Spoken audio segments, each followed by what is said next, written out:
My dad's gonna come get me. I'm sure of it. You think my mom's ever gonna get me? Maybe. It could happen. Yeah, it could happen.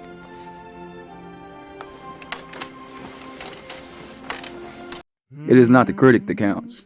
It is not the one that points out how the strong one stumbles, or if they were the doer of deeds, they could have done them better. The credit belongs to the one who's actually in the arena, and whose face is marred with dust and sweat and blood, and who strives valiantly, and who errs and comes short again and again because there's no effort without error or shortcoming.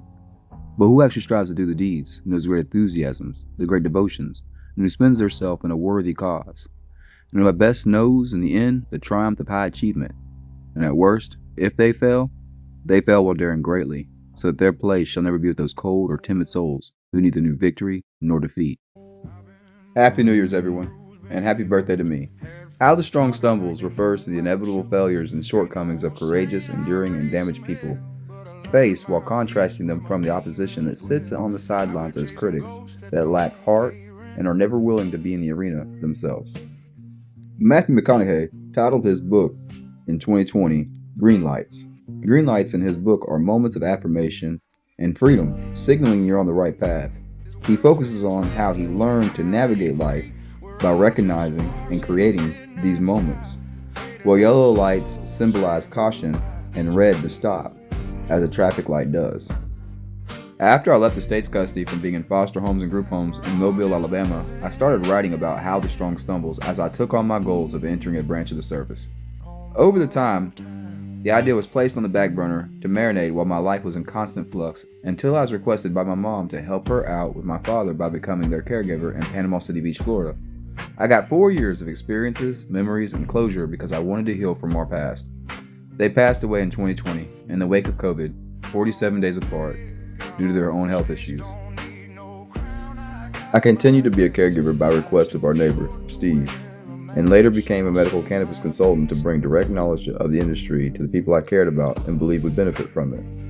My life spiraled out of control after having a DUI, Steve suddenly passing away, and I was told to move while grieving, without an idea of where to go. I endured this struggle for more than 2 years, all while more problems came, still keeping my resilience intact.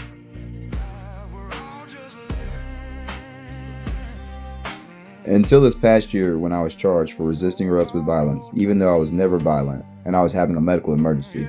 At some point, as an escape from life, I picked back up Matthew McConaughey's Green Lights. I felt irony in hearing his story of being dragged out of his house in his birthday suit by the police for playing the bongos early in the morning with the smell of cannabis present. After reading Green Lights a second time, I caught my own green light, except it was yellow. A new title for my own book illustrated perfectly in my imagination. Yellow Lights, How the Strong Stumbles. As a birthday gift to myself, as the new year starts, I've decided to step into the light and show everyone what's really going on while finishing my goal of creating this book, no matter how long it takes. My first goal is to help the people that have helped me in a time of need and crisis. The first person I'm trying to help is someone I call Betty Boop. She's an 88-year young lady that has more spirit and strength than most people do at the age of 55. While I spent 52 days in the Bay County Jail, Betty Boop took amazing care of my nearly 11-year-old dog, Remy, and has helped me tremendously while trying to reestablish myself. Betty Boop lives in the same complex I took care of my parents and Steve at. Over the past 10 years, I have observed this complex that's owned by Goodwill and managed by the Columbia Property Group. The complex is income-based and governed by HUD housing regulatory requirements, subject to ADA, FHA, and Sections 504 protections.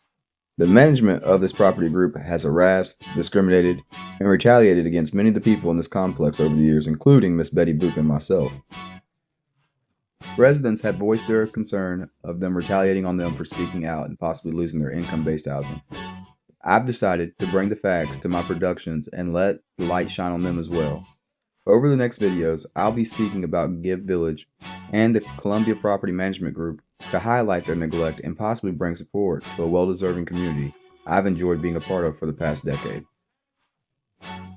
Thank you for watching my first production of this year about my goals. I look forward to hearing everyone's comments and support. May God bless everyone abundantly in 2026. Peace.